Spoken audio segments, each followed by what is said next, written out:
Don't you just hate when people are playing Mario Kart Tour during the pre-show? I got it.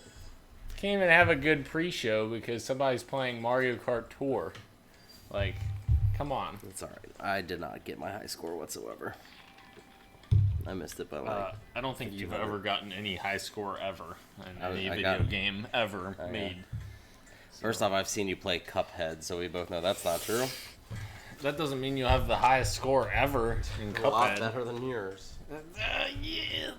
I was going to use a You phrase. never got an A on a single level. That's not true.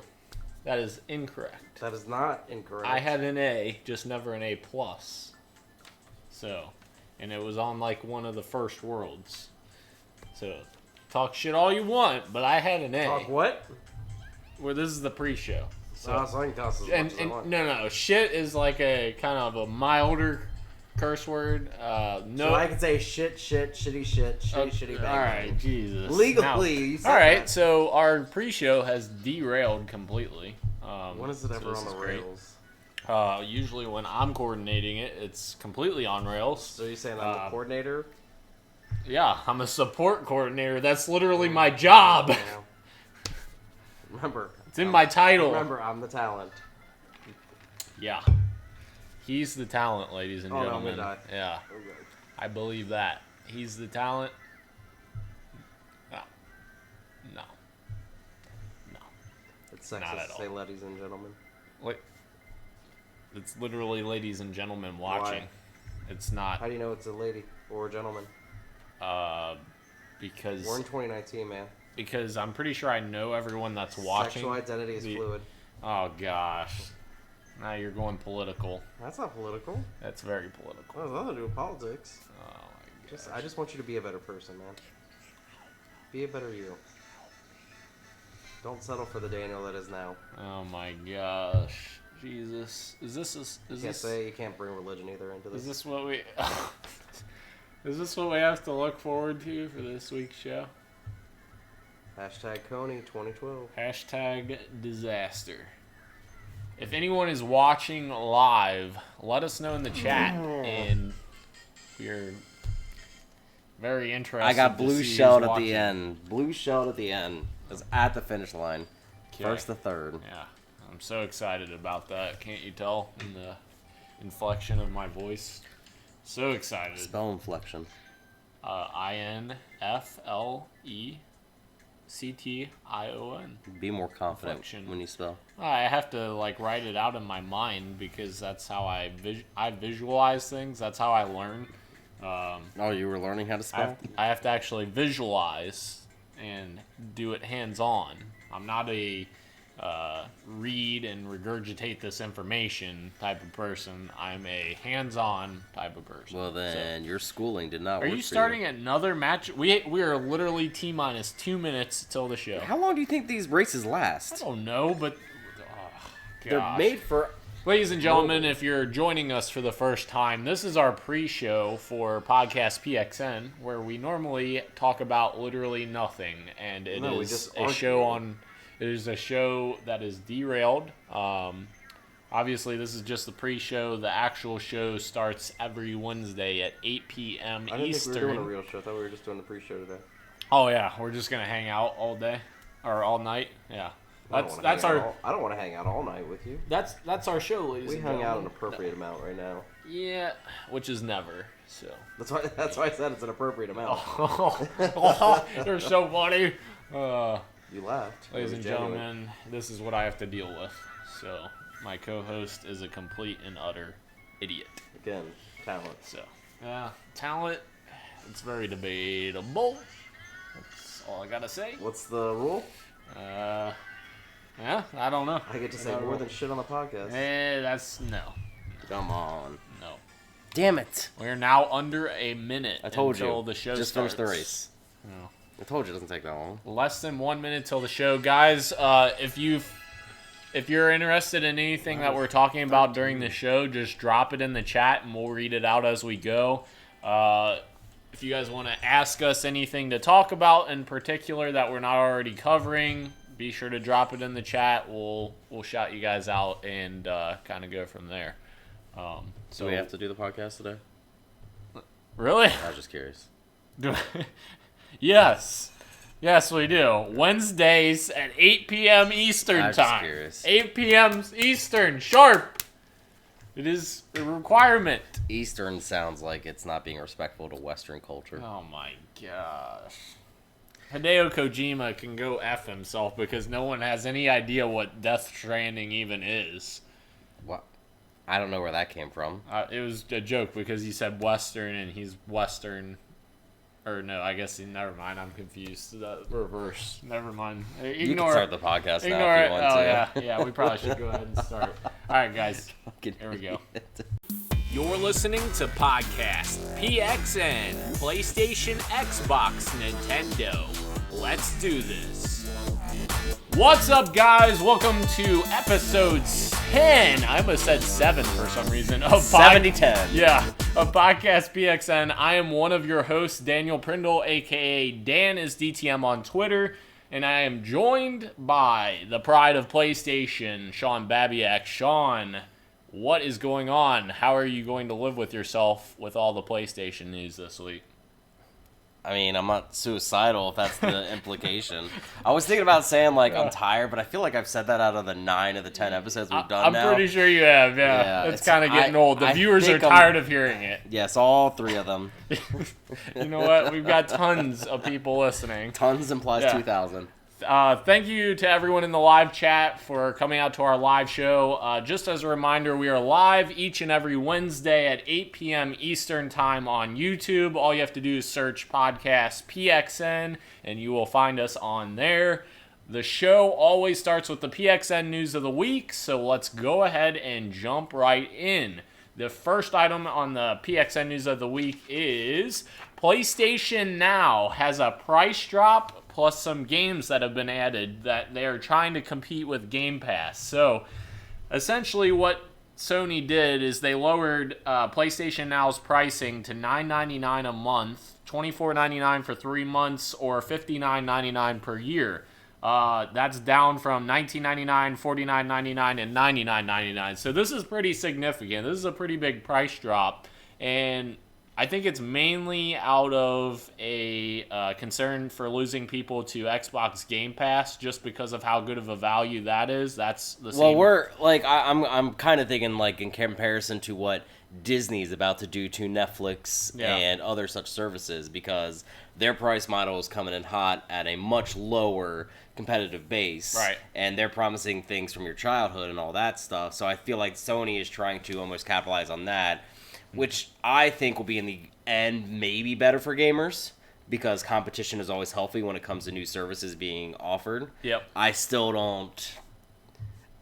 PlayStation Now still has its own issues with me, in my mind. Comparison, It's like whenever you say you're streaming something, you say you're going to watch Netflix. Mm-hmm. You're not actually watching the app itself, just a screen that says Netflix. Yeah. You're watching whatever's on there. Yeah. Like, if I was to tell you, hey, that gaming streaming service, immediately you'd think, at this point, well, I mean, Steam's not really a streaming, but you would think Xbox Game Pass. You don't think PlayStation Now. Yeah. So, I mean, I still think it has a lot of issues with its marketing as far as everything goes. I think one good thing they're doing is they're kind of combining their streaming platform with the ability to download the games. So PlayStation Now has the ability where you can download the games physically to your PlayStation 4 and play them just like. And they've had that for a year, just to be clear on that. They announced this last year at last E3. Yes, they were changing that. They added that after kind of Microsoft did theirs with Game Pass.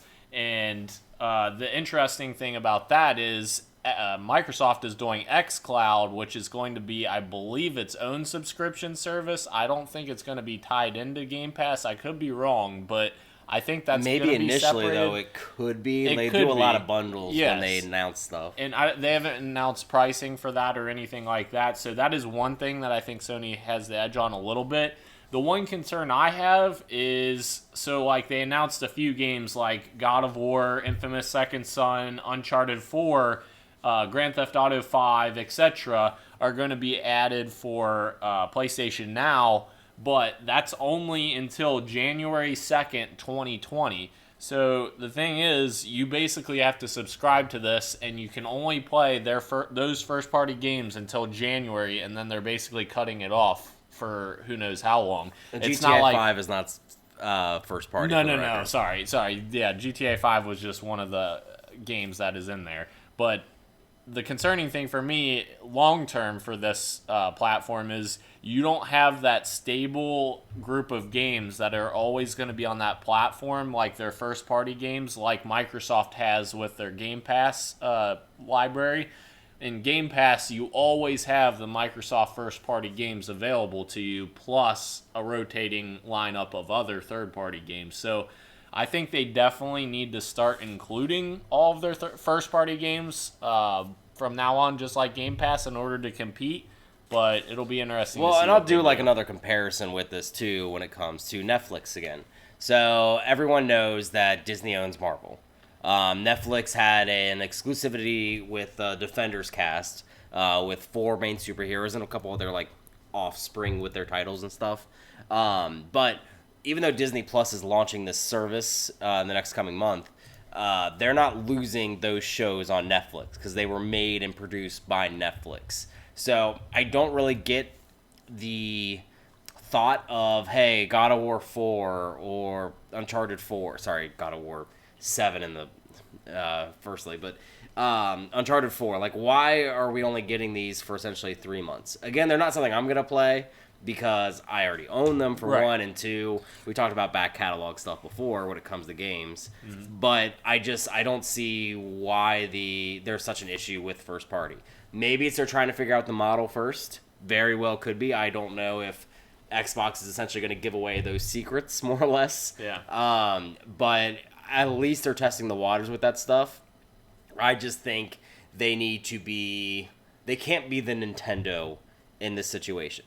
Mm-hmm. We all laud Nintendo for all their online issues, but Nintendo still at least makes that attempt, and so does Sony, but Sony is known as being a company in the front running when it comes to a lot of services and things, same as Microsoft. Mm-hmm. So you can't be that far behind in this service, because I think this service is the future of gaming. Oh yeah, you have to go faster with this invention. Absolutely. One interesting thing to note also to kind of end this, this also technically means that a lot of their first-party games, like what we just talked about, are now no longer only playable on PlayStation 4 because PlayStation now is able to be played on PC. Yeah. So that's kind of exciting, seeing the future of gaming evolving to where everyone can play. Besides Nintendo, there's no more exclusives.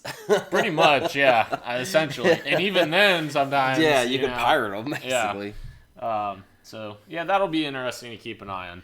So next up, we have Troy Baker and Gearbox. Drama. Man, this drama like stems back months ago, and it kind of all started with Troy Baker, I guess, finding out that he wasn't going to be in Borderlands 3, and Randy Pitchford put out on Twitter something to the effect of, we asked Troy, and Troy didn't want to be in the game, so we basically recast the actor. Well, then Troy commented on that and said, that's not true. Yeah, fact-checked your tweets or something like that. Yeah, exactly. And then Randy ended up following up saying, actually, something else, like one of the developers said it was a conflict, a schedule conflict or something like that. So apparently we're learning that the real reason is that Gearbox would not go union, and essentially Troy Baker is a part of a Famous Actors Guild or whatever union. SAG-AFTRA, Screen Actors Guild, American Federation of Television and Radio Artists. Right. So he's a member of that, and Gearbox wouldn't work with him because of them. I'm assuming is what the issue is. And to me, the problem is Randy Pitchford back at it again. As you heard me weeks ago, probably first couple episodes, talk about how much I can't stand the man.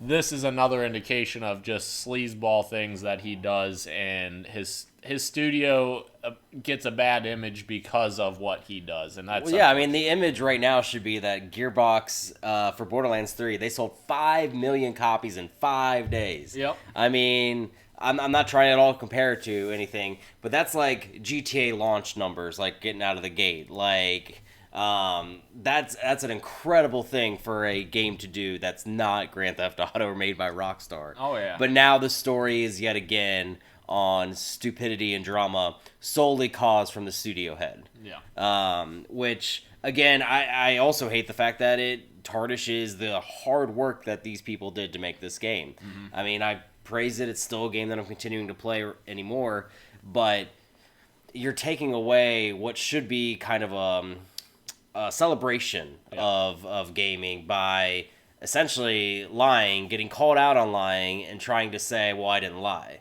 So you're almost double lying in that sense. Yeah. And the gaming community, as I think it's been a consensus that no one's ever agreed upon, everyone loves Troy Baker. Absolutely. I mean, it's just something that has always been said, like any of his performance. Joel, even Joker, when he took over that role in Arkham Asylum. Oh my god, yeah, It was Arkham Origins. Too many Arkhams. And my god, he literally sounded like Mark Hamill. Yeah. That was amazing. Yeah, so it's just... we all recognize his talent, and Reese was a Tale of the Borderlands character. Yep. And it was so exciting to see a lot of those characters be involved in Borderlands 3 when it was not even made by Gearbox, that it really tarnishes that thought that you could have had Troy Baker, but your ego took it away from him. Yeah, absolutely. And actually, originally, I think they were talking about... originally Vaughn was going to be recast as well, and Chris Hardwick had to... something went on there. I can't remember exactly what happened, but Chris Hardwick was almost not brought back for Vaughn, which would have been crazy because his voice is obviously very canny, and you would tell from a mile away that it's different. So, obviously, not great news, but, I mean, such is life with Randy Pitchford. Yeah, I mean, it's not like Troy Baker is going to be without any... I know, I immediately went there. Is going to be, like, looking for any job or anything like that, but it's sad to see that whatever Gearbox does in the future, I could definitely see him not being part of that. Oh, yeah. It's great. It's awful, but we just got to move forward then. Next up, we have Mario Maker 2 is getting some new updates that is going to add... Super Mario Maker 2. Super Mario Maker 2, whatever, same thing. They're getting some new updates to add multiplayer. So, actually, they have a few different multiplayer options that they've added, which adds nearby play, which lets you play with a LAN party, basically, so you can play with multiple Switches next to each other. You can also do play with friends, which allows players to select courses uploaded to Course World and play together online versus or cooperatively, which is super exciting. I think the one thing that I didn't see in here was the ability to create together. I think that would be a super great idea for them. They already have that. Wait. What, they do? Yeah, you can create, like, you can have two people with online? Joy-Cons. Oh, okay, so you're correct on that. No, online, yeah, that's what I was talking about. You can, okay. Oh, I'm sorry, yeah. Yeah, my bad. Yeah, no, you're good. Online, I think that would be a great feature because, like, lots of people out there have a ton of talent as far as creating levels, so I would love to see people collaborating to make these super dense levels and just have them in the same space, you know? Just like the local play that you're talking about. Yeah, it's just Nintendo makes everything... everyone's so happy, including myself, about, like, SNES Online or NES Online, all the stuff they did, Tetris 99... For every one step forward, it's always two steps back with Nintendo and online functionality. Yeah. I mean, the fact that you still have to use your phone for chat. Yeah. Now, they have allowed a lot of different audio devices recently to be used. It's still not Bluetooth. But it's just... the stuff like that is what really people wanted the future to be. And it's like, we're still stuck in this, like, old... mentality where everybody online is dangerous. Yeah. I'm not saying that there can't be issues, but that's always Nintendo's go-to, is that they want to protect kids for it. Yeah. Okay, but like all these massively, I mean, you're talking about like two creators that are well-known in a community making just an outrageous level. Yeah. Okay, those are adults. They know each other. Why can't they do that type of thing? Absolutely agree. And the thing is, this generation, they've started charging for online, despite it being such a low price point at $30 a year. It's still, you're starting to charge people when you never did before. 30 or 20? I think it's 30. Maybe it's 20. I thought it was 20. Either way. Because I know the outlandish pricing for Mario Kart Online is Correct. $20 a month. Okay. Yeah. Or sorry, $4.99 a month. Either way, that's not a substantial amount of money when you compare it to the other online infrastructures, Xbox Live and PSN. But to me, it doesn't make sense for them to try to... It is 20. So it doesn't make sense for them to charge $20 a year now and not improve the online infrastructure. I get that they're adding, obviously, the classics and all of that, but you have to improve your infrastructure as well because you are in last place when it comes to online multiplayer. It is, and I think you would agree with me when we talk about infrastructure. We don't even talk about like having apps because even if they had like Netflix on there, that's not going to be my Netflix device. No. We're talking about a lot of the things that Xbox Live got so right, or even Sony after the fact did so well too with SEO Online. Like it's a lot of things that they would probably consider to be outlandish. We're just like, it's more or less quality of life, and those should be minimal and requirements. But I don't want to take anything away from Super Mario Maker. Continuing upon this stuff, I'm still waiting for the new modes, essentially, for this game. Mm-hmm. I have dropped off on it. I haven't played it probably in about a month. But when I did, I loved it. I loved even the new 3D land. But it does say alternative modes. And the only one on there is 3D land. There's plural. Yeah. So, I mean, you assume that there's going to be something other worlds else with it. Yeah. Yeah. So, that'll be interesting as well. We'll go ahead and jump into the next news story, and I'll let you kind of run. So, I don't know how many two people are excited for this besides possibly your mothers and fathers. But a new Brain Age was announced for Switch. So Brain Age was a highly successful series on the DS. I think it had like 4 or 5 iterations.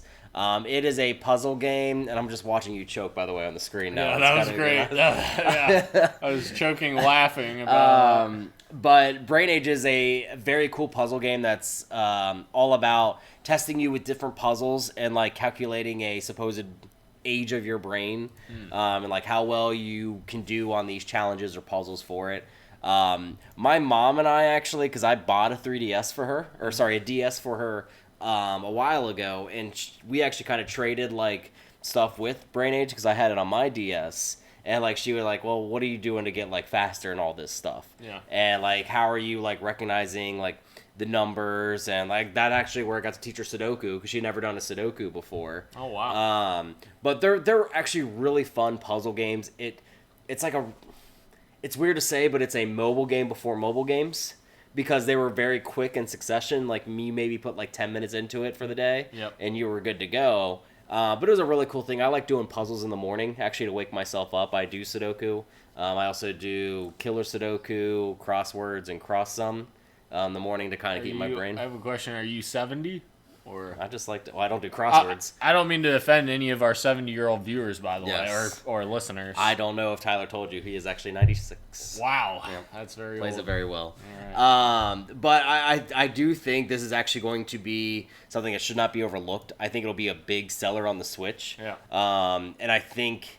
if you kind of want to look at Switch expanding markets, we're about to get this Pokemon game that is going to be huge. Oh, yeah. Let's not get us wrong. This might be... It's going to outsell anything they've done. Yeah, and this will probably be their number one Nintendo Switch game. I think even beating out Zelda, and I love Zelda. Oh, yeah. Sales-wise. Yeah, sales-wise, yeah.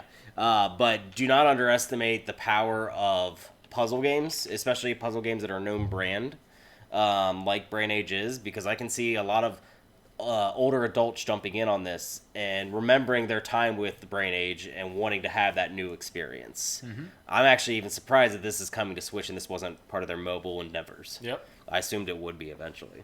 Gotcha. Yeah. So, last news story, we have Overwatch's director says Nintendo can use any character for Smash Bros. Ultimate on the Switch. So, yeah, that's super... I think the interesting thing here is kind of behind the scenes because the developer for Overwatch is Blizzard. Exactly, that's why I was clapping. And who owns... Activision, your buddies. Well, they're together, Activision Blizzard. So how is he saying this just like from a creative standpoint, like I'd love to see this happen, or is he essentially saying, "Oh, Activision's giving you guys full reign"? I think he's doing the Phil Spencer method. Oh, I think, in my mind, Phil Spencer dropped this a year ago about Banjo. And I think, basically, he dropped this to put in the ears of his lawyers to basically, like, you're going to figure this out or else. Yeah. So I think that's what, basically, I foresee here. Yeah. A campaign starting for a major Overwatch character. More than likely Tracer, because that's the most well-recognized. Yeah. But seeing that, and then Activision getting pressure for it, and then figuring something out. All it takes is a spark for these types of meetings to happen, and I could really see that happen. I think it's how Phil probably did it. I think Tracer would be a really good character on Smash too, because like she has movesets that would be kind of unique. Like she's a super fast character. She could have some like fast moves, and then also she has her guns, so she has ranged attacks already built in. Yeah, and as we know, like just because you're fast doesn't necessarily mean you're OP, because Sonic is really not OP, and he's the fastest character in the game. Like, and King K. Rool is probably one of the slowest, and he's still OP, by the way. Yeah. But I really hope that other franchises or even big boys start taking advantage of this whole thing, because Nintendo specifically said more DLC characters. Yes. Smash is a known quantity that'll stick around for a while. I mean, even at EVO, they still play Melee. Yep. And a lot of people really like Ultimate, especially with the Pro Controller. Yep.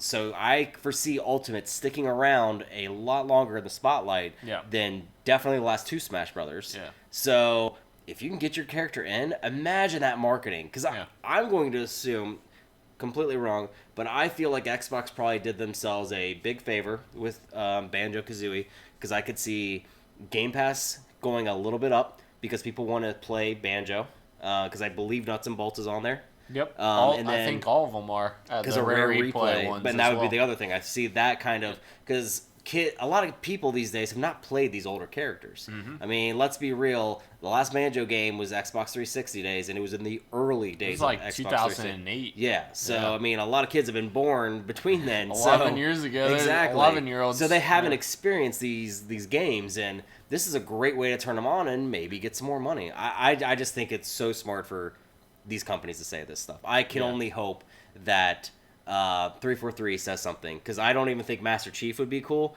I would think actually like maybe a Grunt or something like that would be like kind of cool. Yeah. Or Sony realizing the faults that they did with PlayStation Battle Royale. Yeah. And giving them some sort of licensed character as well. There is a rumor that they're working on a sequel to PlayStation Battle Royale. I actually liked Battle Royale. I think what they did wrong was they wanted to be too similar to Smash while being different. Yeah. You couldn't do both. Put your all eggs in one basket instead of splitting them. Yeah, like the whole, like your ultimate moves are really cool in that. Yeah. But the fact is that you had to only knock them out with an ultimate move. So really nothing you did mattered. Right. So it's like until you get the ultimate. Yeah, but the gameplay was really cool. Yeah. Yeah.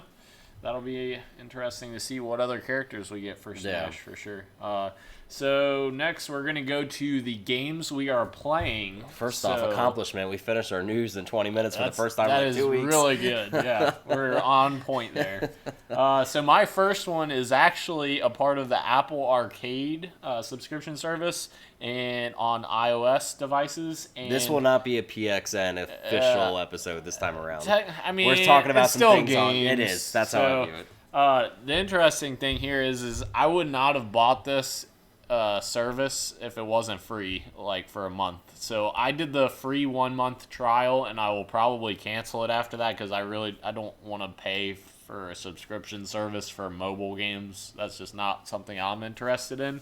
But the game that I played on there, What the Golf, is the funniest and most fun game that I've played on mobile. Like, I've had a ton of fun with that game. It's basically a golf game without being... It's not a golf game. So it basically has an objective, which is your flag, your golf flag, and it kind of starts you, like your first couple levels, you're like actually flicking a golf ball into the hole, and your character you see doing so. Well, as the levels progress, it gets progressively crazier as you go. So like the third or fourth level was you flick it and you expect the ball to go. Well, instead your character flies towards the pole instead. And you're like, what the heck's going on? And you have to get your character to touch the flagpole, and it slowly gets crazier as you go. And there's more objectives like for you to accomplish as well. There's multiple tiers that you have to accomplish, and they get harder each tier you go up on each level. And it is so fun. It has terrible puns at the end of each level, but I love it. It's hilarious. Which I kind of like this new resurgent and non-traditional golf games. Yeah. Because I know actually a lot of people like the VR golf of Everybody's Golf that I actually do want to check out eventually on PSVR. Yep. But Golf Story was a very successful indie game from Australia that did well, and this I've only heard praises about. Yeah. I know on GameScoop last week, Tina Amina was singing the praises of it. Yeah. Just saying, she just loved the absurdity of it. Yeah. And it's not like an annoying absurdity. No. It's just Hilarious. It's clever. Yeah, it is. It's such a perfect thing for this subscription service for Apple, but like I said, I wouldn't buy a subscription service just to play a game. I would much rather have the ability to just buy this for like $2 or something. So there is no option for that? Nope. It's only on I Apple Arcade. I don't like that mentality then for it. I agree. I think they should give you the option, but include it in Arcade. Because even Game Pass, that gives you that option to purchase the game. Exactly. And if I enjoy something like that, I should be able to play just that. I don't necessarily want these other games that I don't really necessarily have interest in. And mobile, you only have so much time. You've brought up a good point to me in our separate conversations outside of the podcast, where a lot of times you do want to show that appreciation to the developer. Yeah. And how are you supposed to do that on a subscription-based model? Right. You're just putting your money into a pool, and then Apple's deciding where that money is. But you're the gamer itself. Exactly. So that was my first one that I wanted to talk about. The second one, I'm kind of going to add a little bit of a news story in with this, but Destiny 2 Shadowkeep.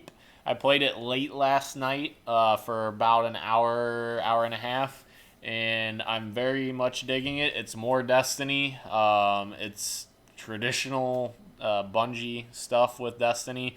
The story's still like, what the hell's going on, but the gameplay is still as good as it's ever been. All the changes they've made have been really good. But one of the news stories I wanted to talk about, so the the expansion launched yesterday, and it was a mess for a long time yesterday. Actually, my manager, Michael, today told me how disappointed he was last night. Yeah. I didn't realize he was a huge Destiny guy. He was like, I couldn't play it. Yeah. The game kicked him out, and he plays on Xbox. Yeah. And he had it uninstalled itself, so he had to reinstall it. Oh, gosh. Luckily, the cloud. So Bungie announced there was emergency maintenance that they had to do yesterday, and it took them several hours to get that resolved, so that was kind of disappointing.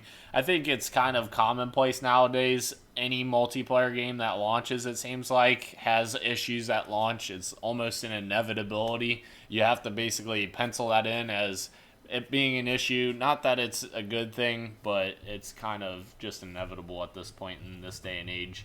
But the good news is it's working now, and I've enjoyed very much what I've played. The other thing is Destiny 2 has also hit its all-time concurrent player record, the all-time high. So even at Destiny 2 launch, after Destiny 2 launch, etc., they've not hit that max concurrent user level. I think there's a couple reasons for this.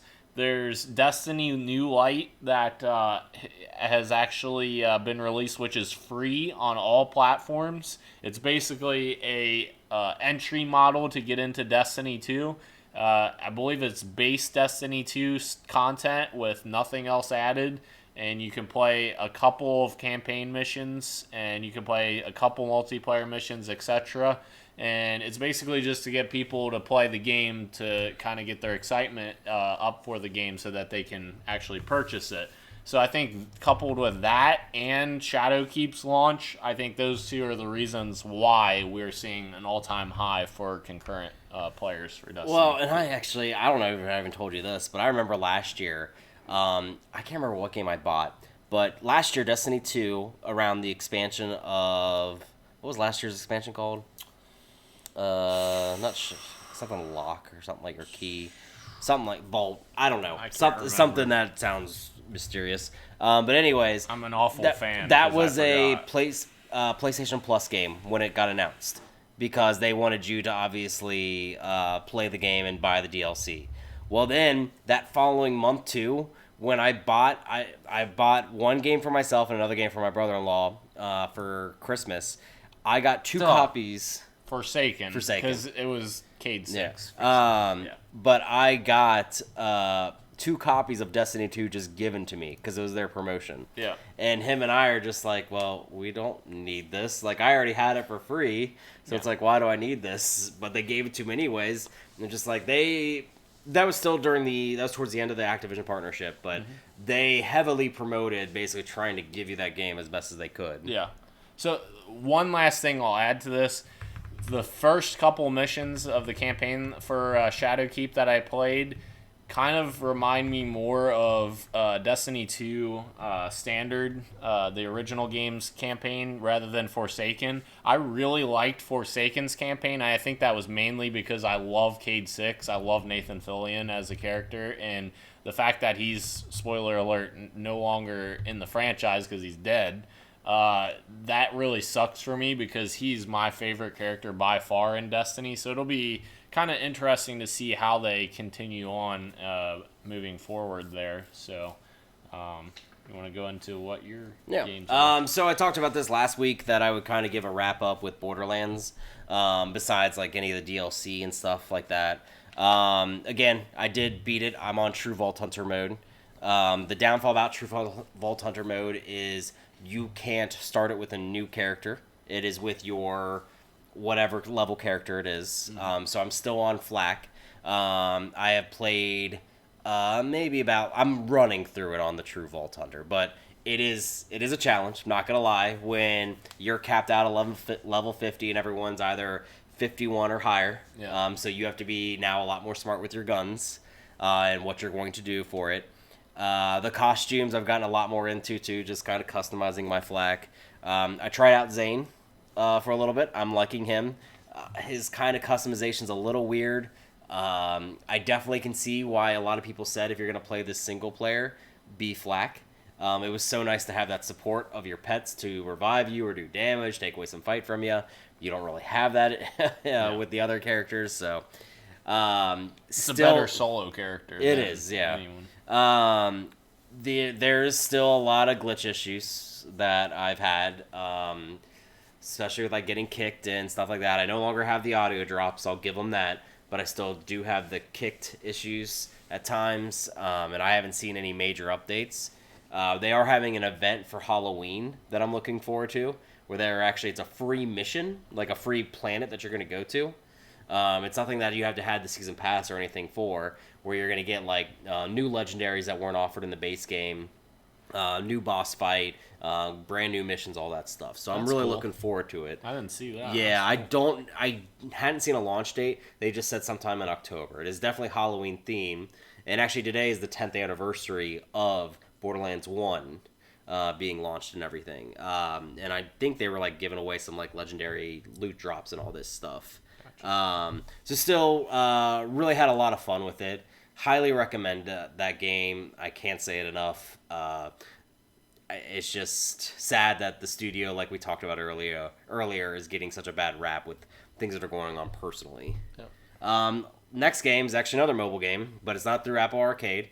It is Mario Kart Tour. We briefly mentioned this last week. I had a chance to download it, and now that I have, I can fully say that my addiction has sprung pretty good.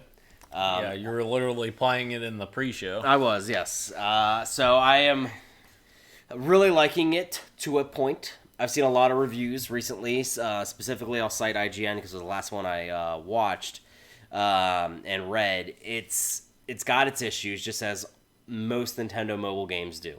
I still stand by that Super Mario Run is their best mobile game, and it's because it's the mobile game you got to pay for.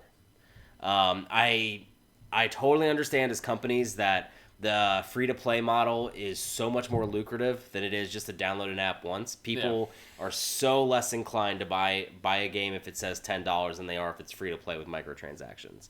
But I feel the quality I get from Mario Run was so much more than anything else that was offered that I think you're paying for that quality and that dedication too. Yep. So that is very disappointing in that sense. It controls great. For being literally a one-handed game where you're doing swipes to either drift left or right, fire up or fire back for it, super well. The courses that are made for mobile experiences actually are a pretty good thing to do. They're only 2 laps. You actually joked we had 2 minutes to go before the show, and you're like, why are you starting another race? And I could finish the race in a minute. Yeah. So they're very much made for mobile. Yeah. They very much have like bumpers on the sides too. Like you can't really veer off into the grass like traditional games. Correct. There are a few areas you can, but not too much. So the thing that really starting to grind my gears is the progression. So I play on 150cc because that's where you can get the most points. I can get. You're not going to buy a 200cc? No, I'm not. That's something I'll talk about. So I can consistently get first place in 150cc because let's be real. Yeah. I know you'll see names on the screen. You are not playing against real people. You're playing against CPU. Yep. It's fake names. But here's my issue is I'll win, but because my carts aren't leveled up enough or my characters aren't, I can't max out the stars, which means I can't progress to the next challenges of races. I think that kind of faux progression is really a hindrance with this game because it gives me a sense of why am I re-racing this for the 30th time? Yeah. That is, as you could see from before, I was getting very frustrated with it because like I'm doing very well at this game, but yet because my cart gets maxed out at only 300 points, and that's all things including you switch carts, it only gets 300 points a day total. Right. I get screwed when it comes to progression. It's very annoying in that sense. I'm not as mad at the microtransactions as a lot of people are because I've always viewed the mobile microtransactions are totally on you. These aren't ones that affect your gameplay, they're just cosmetic, from what I can tell, and I don't need to buy them. Now I think they're grossly overpriced. Like a pack for a couple of gems, a character, a glider, and a cart is $20. So, is this like Mario Kart 8 where you have different carts that have different attributes, or no, just different levels? Gotcha. And like they start on a scale. I don't know how high the scale goes to, but that determines even more points that you get. Does nothing physically to your cart. Gotcha. But it just gives you more points, and then each level, glider, and even character attributes to something special on the stage. So if you have a Koopa and you're in his stage, you'll actually be able to get 3 items when you hit a item block rather than, like 1. Gotcha. So you get more items. And I kind of like that. I think that's kind of cool. It incentivizes you to get the characters. Downfall is it's not easy to get the characters. It's random. I still have yet to unlock Mario. I refuse to pay for him because I'm not going to pay for it. It's a pretty cool experience for being on mobile. It's just if you go back to Mario Kart 8 Deluxe on Switch or really any of the Mario Karts, you can see why this isn't a game that should be trapped by mobile ever. Right. But it's free. I would say give it a try. See if you like it. It's put barely any time into it. I don't feel like I've missed out on anything even with not buying any of the stuff. It's just kind of a mindless experience in that sense. Cool. Shawn is obsessed with Mario Kart Tour. So let's jump into the topic of the show, which is Shawn Layden has announced that he is leaving Sony. So Shawn Layden has been the head figure at PlayStation for a good while now. I believe 2014 is when Jack Tretton announced that he was leaving Sony as the head of PlayStation. Yeah, pretty much the whole PlayStation 4 era that he's been. Yep. Jack Tretton kind of started the PlayStation 4 era with that whole first E3 because he was the one who did the mic drop moments of here's how you share your games, and then Shuhei Yoshida was on there showing how to share games and such. But this is very interesting because Jack Tretton was in that role for a very long time, and Shawn Layden kind of came in as, I feel like, a nobody. I didn't really know who Shawn Layden was when he came into the role. He wasn't a personality at first, that's for sure. Yeah, and he kind of came in and he did what I'll say is carried the PlayStation 4 on its trajectory that it was already on. I feel like Jack Tretton already had them on a trajectory for success, and he kind of just took that and kept it rolling. Like, he didn't throw any wrenches in the plan. Hey, let's include this Kinect in the box like Microsoft did. But he definitely just kept the train moving, I feel like. He didn't make any crazy decisions necessarily. There were obviously certain moments like crossplay and stuff like that were a little iffy that, it's like, these are no-brainer things, just take care of them. But I don't know how much of that was him and how much of that was just, Sony. Corporate. Sony. Exactly. Yeah. So, this news is definitely, I don't think it's going to hurt Sony necessarily. I'm sure it just makes me curious where they go from here. Yeah. Because I feel like Tretton introduced us to Layden. Yes. Layden's not really introducing us to whoever that successor is. Right. Yeah. And look, it's no secret that even though it's not been confirmed, we're all expecting PS5 next year. And Xbox yeah, Scarlet. well, that has been confirmed, though. Yeah. Yes. But it's just, we're about to head into a new cycle, and as we know, the tides can change very easily by that launch message. So who is giving that launch message? Mm-hmm. Is it Kevin Butler coming out on screen letting us know about it? I hope not. But that guy apparently got in some he got in a lot of legal trouble, yeah. But it's just, I'm assuming they're going to follow a similar route to PlayStation 4 with not the same time or date, but having a launch event. Same thing, I think, with Xbox. They'll do the same thing.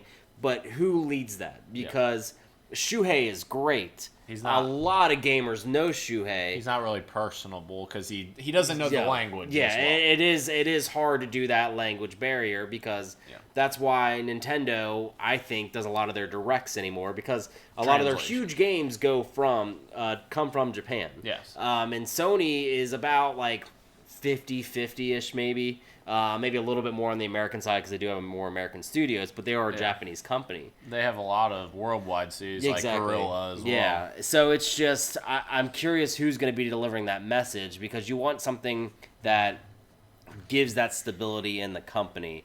And they are poised for success coming off the PlayStation 4. But as we saw from the last two console transitions, whoever was in first did not stay in first come the next generation. Very true. So I think that's honestly what Microsoft and Sony specifically are going to be focusing on come this transition is how do we either get the momentum or keep the momentum. And I don't think either one has a very good answer. My guess is Microsoft's just like, okay, we're just going to get it because it's now the other. Yeah. And Sony's going to be like, no, we're going to figure it out. Like, this is our time to shine. You saying that about, like, what their plan is for next generation just made me remember something. I saw something yesterday or today about next-gen consoles. And apparently Microsoft is working on a camera that's either going to be built into the Scarlet or like, I don't know if it's going to be additional, but it's going to be like a 4K camera that's focused on streaming, not like Kinect. It's going to try to cater towards that streaming audience. And the rumor also said that PlayStation 5 was gearing for something similar, trying to get that audience. So I'm starting to wonder if both of them are trying to compete for that live streaming platform, I guess, to say, hey, gamers, if you want an easy way to stream games, and they already have that on current gen, I get that, but you have to buy additional items. Well, and the PlayStation Eye is vital to me because I have to have VR. VR. Right. Yeah. So it's definitely interesting to see what they're going to do. Like, what is going to be the thing that differentiates this generation from next generation? We all get that it's going to be 4K, 60 frames per second probably is what they're going to try to aim for. but who knows if that's going to actually happen. But what is that key feature that you're looking for? Like this generation, I feel like that key feature was games as a service. That's what I think it is. Games as a service like Game Pass and such, but also I feel like this was a revitalization of the indie developers. Like you had indie developers on XBLA on Xbox 360, Xbox Live Arcade for anyone who doesn't know that acronym. And you saw that, but really this generation, it started with Sony pushing for indie developers on PS4, and it even extended to Xbox later on with ID at Xbox. And now really, Nintendo has the freaking crown. Yes, exactly. And it's like all of these independent games, there's always interesting games that come out from indie developers. Like those games we've been talking about the last few weeks, like I've been talking about Speedrunners and Ultimate Chicken Horse, like games like that you would never get from traditional studios. And I know other personalities that say this, but it seems like the third tier is back with that because the third tier used to be your Midways, your Neversoft, all that stuff. They left, they're gone, they're debunked, and now we have indies to replace them. In a lot of sense, I think too, we get a better experience because of that. Now, I think AAA games suffer from that because there's so much pressure on them to do so well. I don't know. It'd just be curious. I really do wish Shawn Layden all the luck in the world. Yes. He did such a fabulous job when it came to Sony itself. I don't credit him for all of PlayStation's success, and that's not to shit on him. Yeah. It's more or less because I think Xbox just shot itself in the foot so early that it was very hard for them to recover. Yeah. And they, don't get me wrong, they did, but and they were positioned well when Shawn took over. Yeah. But I don't know.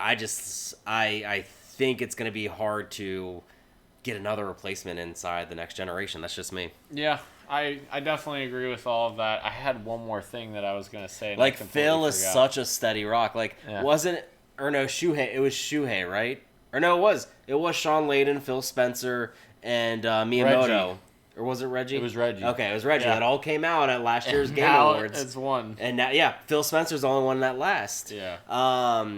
And Phil is such a great personality for Xbox that I'm not saying you need to have that, but we are in this internet future. I get it. I'm old. I don't understand the necessity for streaming. I'm not that type of person. Yeah. But that's where today's game culture has gone. Yeah. Phil understands that. Is everyone else going to understand it? I don't know. One more thing about this. I remembered Greg Miller was talking about this on Twitter a little bit, and he was speculating. So the way Shawn Layden is leaving PlayStation is a little different than when Jack left. And, like, he's speculating that Shawn Layden is going to leave PlayStation and join someone like Google Stadia for their executive team.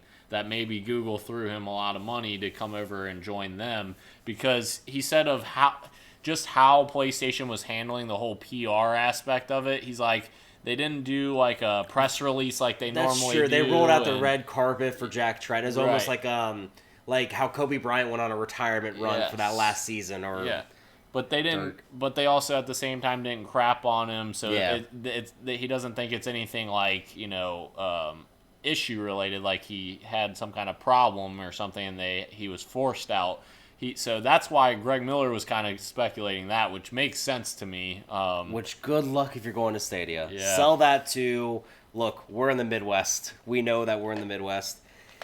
That model does not work for us. Yeah. It really doesn't. I mean, our internet is great. Don't get us wrong. It's not that great.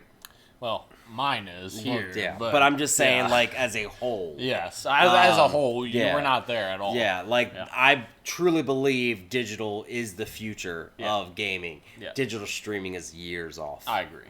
Yeah. So good luck, Shawn Layden. Yeah. We're definitely interested to see what happens next with Shawn. So. Lastly, we're going to do our top 5. It's been a little bit since we did a top 5. We still struggled with this one. Yeah, we've been having some crazy episodes lately, so we kind of ran out of time. But this week we're doing our top 5 one-off games. So essentially that's games that didn't get sequels. But if you want to make sequels for them, yeah, that's okay too. So if you're watching live, let us know in the live chat what you guys think is your favorite games that never got sequels, and we'll read them out. So my first one is Enslaved: Odyssey to the West. This was a Ninja Theory game. Absolutely loved this game. This game was essentially an Uncharted clone without being Uncharted, and I absolutely loved it. The world was super cool. It was kind of like a techie, post-apocalyptic type of world, and you and your companion were basically going on this crazy adventure. It was Monkey, and I can't remember the girl's name. Yeah, Monkey was, yeah. And the story was the most intriguing part for me. The gameplay was really good. It felt really good. It had many of the climbing sequences that Uncharted was kind of known for at the time. So I loved this game, and I would love to see a sequel of this game from Ninja Theory. Now that they're owned by Microsoft, they can make more big AAA games. So I would love to see a sequel to this. I'm not sure who owns the rights to it anymore, but this would definitely be Bandai Namco. Bandai, oh yeah, gosh. So they're not big on exclusives for that stuff. No, but no, I 100% agree with you. That was such a fun game. Yep. The end was very interesting. It was weird. I actually liked the character was it Pigsby? I think it was Nolan North that played him. I could be wrong on that. No, Richard Ridings. But Andy Serkis actually mocapped for Monkey, the main character. That was really cool. Honestly, it put Ninja Theory on the map to me. Absolutely. Because I remember just seeing this game, like, I was seeing the Git reviews. I didn't really have any opinions on it, but a lot of what they were saying were things that I was interested in. Yep. And I'm actually jealous of this one that you took for one-off games, because this is actually in my top 10 of last generation. Oh, yeah. That was really good. I get it. It's got some gameplay issues with frame rate dipping and some glitches, but I mean, as long as it doesn't affect the game, I always overlook that thing. I love that game. Yep. So good choice. My first game is a PlayStation 1 game. It is called Rogue Trip Vacation 2012. I've never even heard of it. So this is a Twisted Metal clone. That is, in my opinion, a lot better than what the early PlayStation Twisted Metals did. Even better than 2. And 2 and Black are kind of regarded as like the best Twisted Metals for it. The worlds were so much bigger as far as the levels. The characters were just as insane. It's hard to describe. It was very offensive before offensive was a thing, if that makes sense. Yep. I could only imagine what this game would look like now in 2019. It takes place like in a post-apocalyptic thing, so everything's like crumbling around you as far as the world and meshing together. Yeah. But it's a vacation for tourists, so you're like picking people up while destroying other cars. And they want to get pictures of like monuments like being destroyed and all this stuff while mayhem's going on. Yeah. And it was just a really cool competitive game that I loved. Yeah. It's definitely in like my oddball games, because I know not a lot of people played it besides my group of friends. But it was a really cool experience to have. If it's ever something, I know car destruction games are pretty much gone, because Twisted Metal unfortunately screwed itself by what they did on the PS3. Yep. But if it ever did, I would 100% buy a sequel to this. That's definitely a unique one that I had never heard of. It is. If you ever get a chance to check out a YouTube video of it, don't get me wrong, it's going to look rough. PS1, we know those don't age well. Yeah. But it is really a cool concept of how they twisted the Twisted Metal formula. That was great. You're welcome for that. Really good. All right, so my next one is Sleeping Dogs, which was published by Square Enix, and this game is a super interesting game for me because it was a crime. It was kind of a crime game from the other perspective. It was very interesting. The open world was very dense. Like, there was a lot of stuff to do, and the combat in the game was really fun. It really reminded me, and you'll understand in a minute why, it really reminded me of the True Crime franchise back in the day, which I absolutely adored.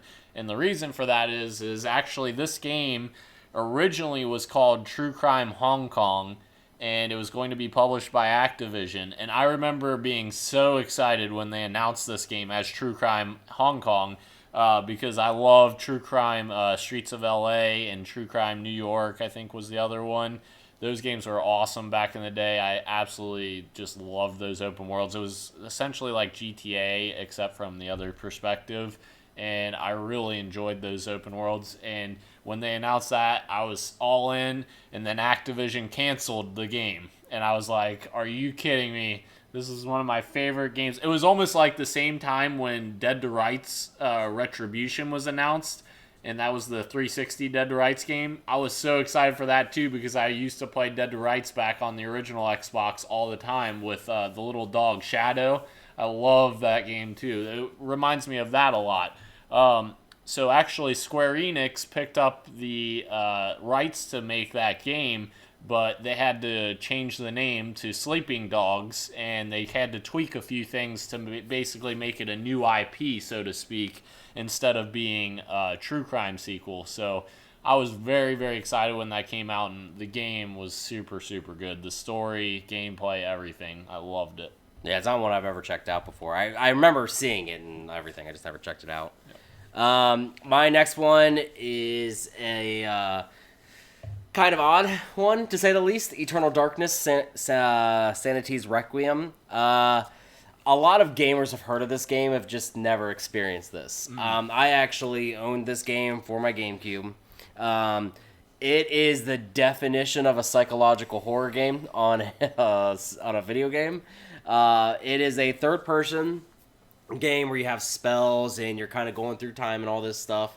That's not what most people remember about this game.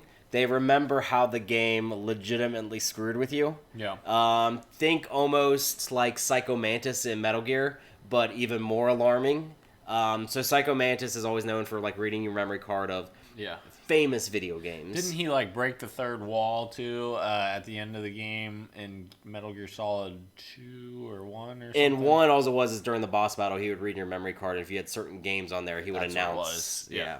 And I only had one of them on there. I can't remember what it was. But Eternal Darkness, like, it would give you fake to be continued screens. Like, you had this what's called a sanity meter. Yeah. So every time something either happened in the mansion or in the mission that, like, would really make you kind of question believability and, like, what's going on, your sanity meter would go up.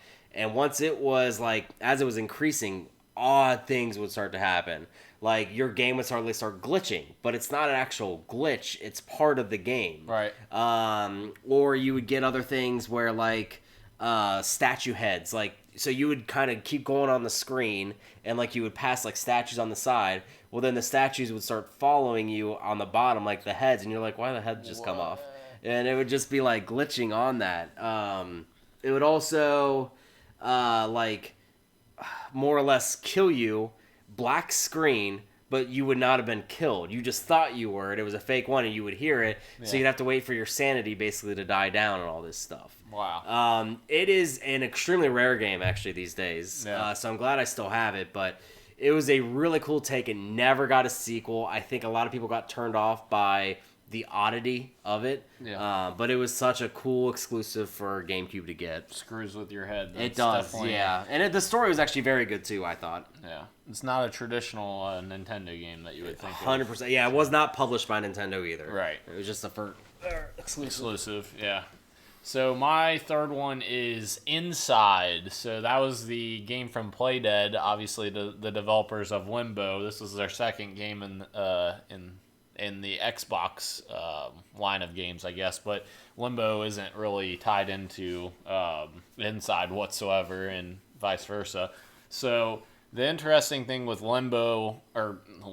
Inside was the art style. The art style is so good. It just gave off this really like creepy atmosphere. Like you would go through these different environments that you'd hear these sounds and see these visuals and just feel like, you know, you're in a place where it's like creepy and you're like, what's going on? And kind of the story follows that too, where you're just like, what the heck is going on the whole time? And then you get to the end and then you're really like, what the heck did I just play? Like, that ending is just insanely crazy. Like, what is this? Like, that's just what I love about Inside is it's just this mystique, I guess, of it is what's so exciting. It's not necessarily that the story was like groundbreaking or amazing or anything, but it was just so like mind bending, I guess is the word. Got tens across the board when it came to review season. And the platforming was fantastic. It's really good platforming, and in my eyes, the platforming is far above what Limbo had. I liked Limbo a lot. The puzzles, too, in my mind. Yeah, I liked Limbo a lot. There was some very frustrating parts with Limbo, but specifically the mine levels. Yeah. But definitely, this game is definitely one of the best XBLA game, not XBLA, but downloadable only games. Yeah, it's come to everything now at this point. Yeah. Obviously, it was like it launched exclusively on there. Yep. Same thing like The Witness. They basically just traded after the fact. Yeah, essentially. But the end, I think, will be talked about till the end of time when it comes to games. Yep. Like, where do you stand on the ending? What do you think it meant? That type of stuff. Yep. My third game is I know I picked very like unknown games for the most part. I think my last one's the only one that's really known. Yeah. This game is called Metal Arms Glitch in the System. This was on Xbox, GameCube, and PS2. I played it on Xbox. I actually consider it more of a platformer, but actually when I go to Wikipedia, they consider it like a third-person action shooter. Now, it did have a lot of that. It actually was... if you think about it, it almost reminds you a lot of like Ratchet and Clank games. Mm-hmm. And that you have a lot of different guns.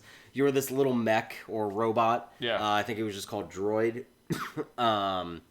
Where things are going on and like you're just shooting other robots and all this stuff. But I always remember I actually played the demo on Xbox. Back in those days, you used to get demo discs with the launch of a console. Yes. And that was part of on the demo disc for me. And demo discs on OXMs. And OXMs or OPMs Yeah. Magazines. Which, did you know those were actually owned by the same company? I always think that's really funny. Yeah. Because it's a lot of them, like PC game or PC Gamer or something, a lot of them were owned by the same I just always thought it was funny when they'd make ads that like bad talk the other consoles. It's like, you guys are owned by the same. Yeah, exactly. But it was a really cool game in my opinion. The fights and the combat were really cool as far as like the shooting mechanics. Yeah. You think of a lesser Ratchet and Clank, you're gonna have a lot of issues with that stuff. Mm-hmm. But I fondly remember it. Now, granted, it's been going on 20 plus years since I played it. Yeah. But I remember having a lot of fun with that game, and I was very surprised that it never got a sequel. Supposedly there was one in development, but it got canceled. Oh. My guess is probably just sales weren't like the greatest for that stuff. But Right. I actually really do miss those days when you got all these demos of these games to try out just a little bit, even if they didn't come to fruition. Yeah. But you still got to try them out. It was the first time I played Resident Evil was through a demo disc. Yeah. And I actually hated it on the demo. And it's because they dropped you in at some random place and I didn't know what I was doing. Yeah. So I miss those days that you couldn't get that. I mean, these days you get games like NBA Live 14, I think it was, where it was about to release and EA canceled it. Which is probably for the best given how NBA 16 or 17 ended up being. Like, so god-awful. Yeah, so... my next one is Brothers: A Tale of Two Sons. It was a XBLA game from last generation. They actually did a remaster of it for this generation. It was a super, super cool kind of... It was on Sony too, right? I think it came later. I thought it was... I didn't think it was I thought it was on both the same. It might have been. Either way, it was made by, I think, Starbreeze was the developer, and... It was a super fun platforming, like puzzler sort of, I'll call it. And you basically had two brothers, and you controlled both brothers, one with each control stick, I believe, the left and right control stick. And you had these really cool moments where you had to like come up with different puzzle solving techniques with both players, and you had to really think about a lot of them. And that's why I love that game. The story was really cool as well. Basically, they were trying to survive together and find, I believe, their father is who they were looking for. Their father got lost on the mountain. Yeah, and So it was just very, very interesting. It was kind of a indie title that didn't really get a lot of spotlight initially, but then after people started seeing it, people kind of grasped onto it. There's been a lot of rumors about a sequel. I would love to see a sequel, but I'm not sure at this point. Given that viable. Ending, yeah.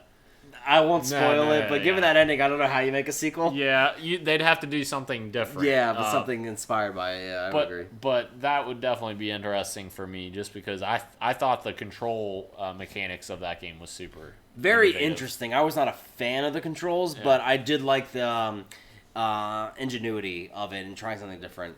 For the record, it launched a month before on Xbox 360 before PlayStation. So I was sort of right. Yeah. All right. So my next game, I am still kind of keeping old. I couldn't think of really too many things recently because I looked at my games and I was like, oh man, I was own this franchises these days. Is that Mario? No, this is actually a Nintendo game for the NES called Kid Cool. Looks like Mario. This is a heavy Japanese game. Where, by the way, that does not look anything like it. If you see the box art, you're like, what is this game? Yeah. It is a platformer in the vein of Mario, and a lot of the art direction is pretty much stolen from Mario, as you can kind of tell. Yeah. But it's a lot harder. The mechanics... The Dark Souls of Mario. It really is, honestly. The mechanics, your jumping's a little bit more floaty.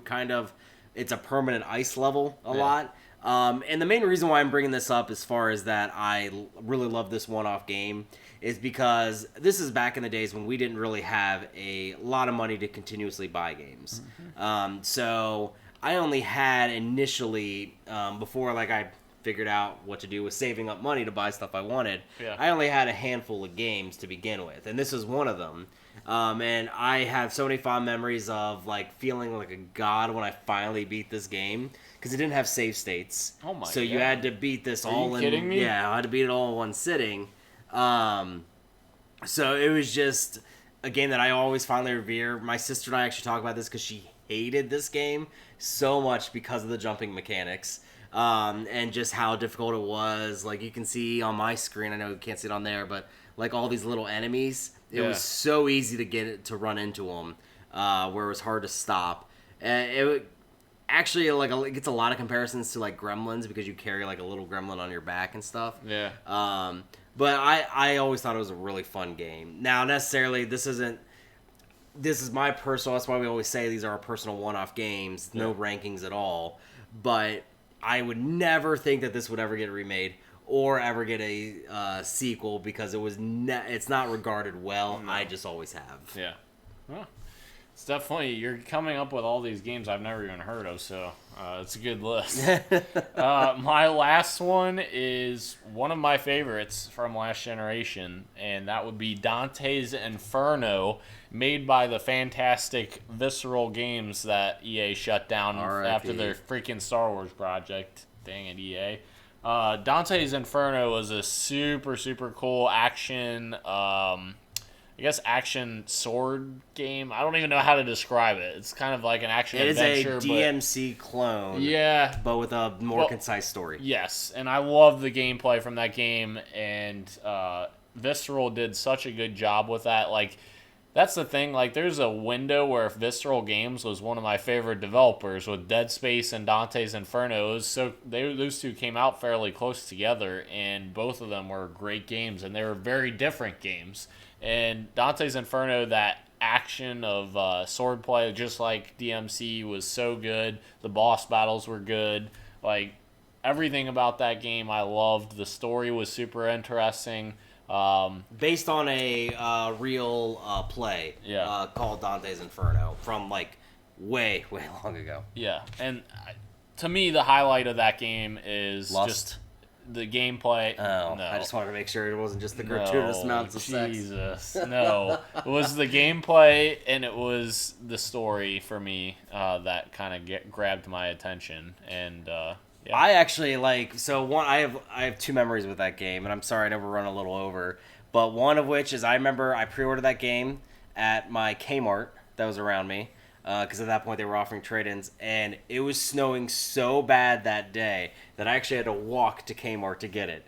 but I wanted it that much because I thought it looked so cool. I played. There was actually a demo of it. Yes. I played the demo and I saw, oh, this is really interesting. I think I actually played the demo as well, and that's what made me actually buy the game. Yeah. And then also, I always think of, I think it was either the 6th or 7th layer of hell, Greed, where you're surrounded by all these melting people in gold. And I just thought that was so jarring because, like, that was, like, the most grotesque look of greed I think I've ever seen for a sin to be materialized. Yeah. Such a good game. That's the first game I platinumed. Yep. DLC, not that great. There was DLC? There's DLC, yeah. Oh, I don't even remember DLC for it. Yeah. One of them was there was another playable character. It was an angel. I can't remember who it was. And then you did, like, the 7 layers of hell. Was it Virgil? Nice. Just kidding. That was a Darksiders reference. Darksiders? You mean Devil May Cry? Isn't that Virgil? Virgil from Devil May Cry, where, like, in Devil May Cry 3, the DLC was you played as Virgil? I'm just kidding, guys. I meant DMC. I was thinking that was Darksiders. But whatever, it works. All right, so last game to get everybody out of here. Diddy Kong Racing for the N64. Ooh. This, in my mind, is in the tops of kart racers. Obviously, Mario Kart will always be king, but I think this takes good in that top 5 with Crash Team Racing and all that. Mm-hmm. I really like the fact that it wasn't just your stereotypical Mario Kart at that point, so it was different in 64 as far as the environments. The tracks were a lot longer. You actually had a little bit more items to deal with, even though there was only 5. It was all balloons based, but you had a little bit more flexibility with that as far as traps and protection. And also I remember there was, like, this magnet that brought, like, you closer to somebody or them closer to you. Yeah. Like, if somebody's, like, towards the finish line, you're like, nah, maybe not. Also the transition of 3 different types of vehicles. You had like an airplane, an actual cart, and then also like a hover motorboard type thing. And it didn't feel like just a reskin of Mario Kart. It didn't. Don't get me wrong, it had its own problem with, besides Banjo-Kazooie and Diddy Kong, because it didn't even have Donkey in there. Yeah. It had its own issues with that type of stuff. But I really thought it was like a cool thing that N64s always remember for having Mario Kart 64, but a lot of kids love Diddy Kong Racing, and I was one of them. Yep, absolutely agree. All right, guys, that's the end of our show. Appreciate you guys coming out to listen to episode 10. Crazy that we've hit 10 episodes already. That's absolutely mind-blowing. Thank you guys for watching live. Remember, you can always watch or listen every Wednesday live at 8 p.m. on youtube.com. Go search for Podcast PXN. You can always find us at Podcast PXN on Twitter. You can shoot us a line there if you're curious about anything. So we appreciate you guys coming out this week, guys, and we will see you next week. Deuces. See ya.